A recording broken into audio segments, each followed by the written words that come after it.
In this video, I'd like to discuss a frequently asked question that comes up among those practicing spiritual disciplines. The question is, why should you never tell others that you are on semen retention? Brahmacharya, also known as semen retention, is a personal decision and lifestyle choice that one makes for oneself. It is a mode of life that should not be advertised or spoken about with people in public. The reason is simple. Most people cannot understand its true purpose and are not yet ready to come to terms with such a concept that exists independent of the life of senses. For the majority of people, the enjoyment of sexual pleasures is considered the aim of life and the very purpose behind existence. You should not try to profess or directly influence others regarding Brahmacharya, as it is not everyone's cup of tea. Only those pure souls who are spiritually developed and fit for a life of Brahmacharya will find it appealing.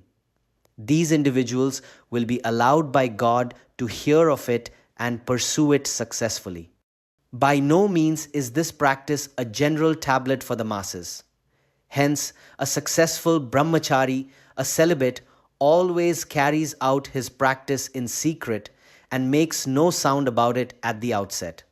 If you have an innate urge and desire to get established in brahmacharya, you are among the chosen few who have been led by God to try this divine act.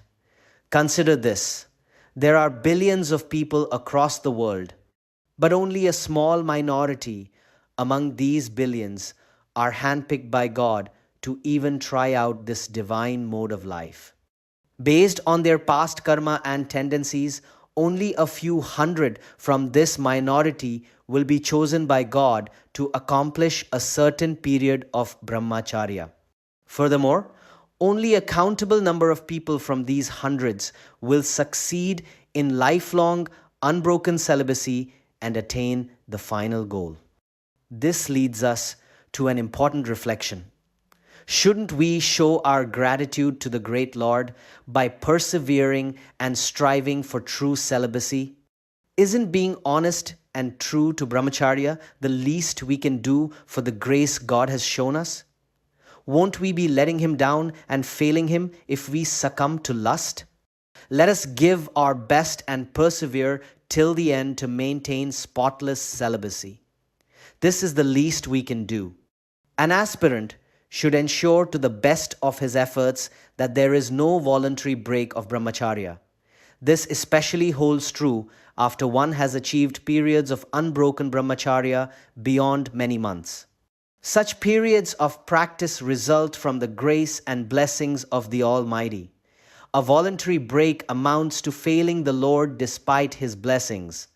Those who have attained over 1 year of unbroken brahmacharya without even a single voluntary discharge of semen through artificial means or sexual activity must never ever revert to their former mode of life, involving recreational sexuality. They should lead a life based on yoga, eat moderate amounts of food, and perform adequate physical and mental activity for transmutation.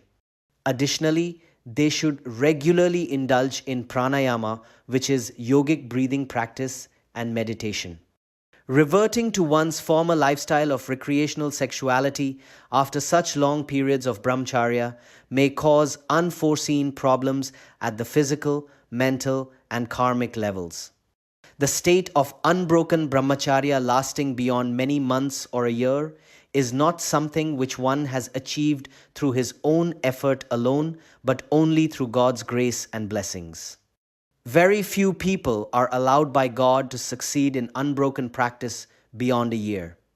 Only those handpicked souls who are destined for spiritual advancement towards liberation will find it possible to succeed.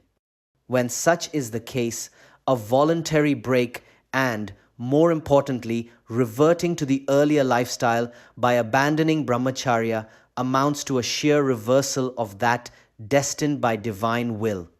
While this is rare, those who revert to their former mode of recreational sexuality put themselves in much peril through the karmic sin they accrue. It is not possible to say what the repercussions of such a reversal in lifestyle may be, for the results could be multi-dimensional in their dangers, but it is a state of affairs to be avoided at all costs. One who has been blessed by the Lord to succeed in long periods of Brahmacharya should immediately continue with his practice without a second thought if there is an unfortunate break. However, he should never, ever revert to his earlier mode of sexual life and desert Brahmacharya.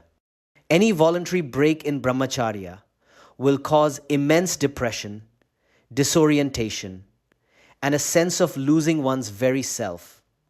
The magnitude of pain depends on how long unbroken Brahmacharya was practiced. The longer the duration, the greater the repercussions. If there is such a break, one should atone and analyze what caused the break and never repeat the mistake. Brahmacharya should be immediately continued without repeating the acts that led to the break. Usually, all brahmacharis or celibates do this and carry on with their practice. Breaks occur so that the aspirant can correct some mistakes he was indulging in. The Almighty generally makes one carry on further after long periods of brahmacharya.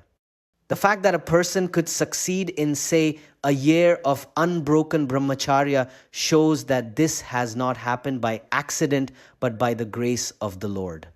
There is only one exception to this rule. When a brahmachari enters matrimony and plans to beget offspring, he is allowed sexual contact with his lawful wife with the intention of progeny under the blessings of God. After fathering the child, he can then revert to the practice of unbroken brahmacharya. So in conclusion, one should never break brahmacharya voluntarily. This applies even more strongly after achieving long periods of brahmacharya. And if there is an unfortunate break, one should strive hard to immediately continue with the practice and never, ever revert to the former life of recreational sexuality. This is most important.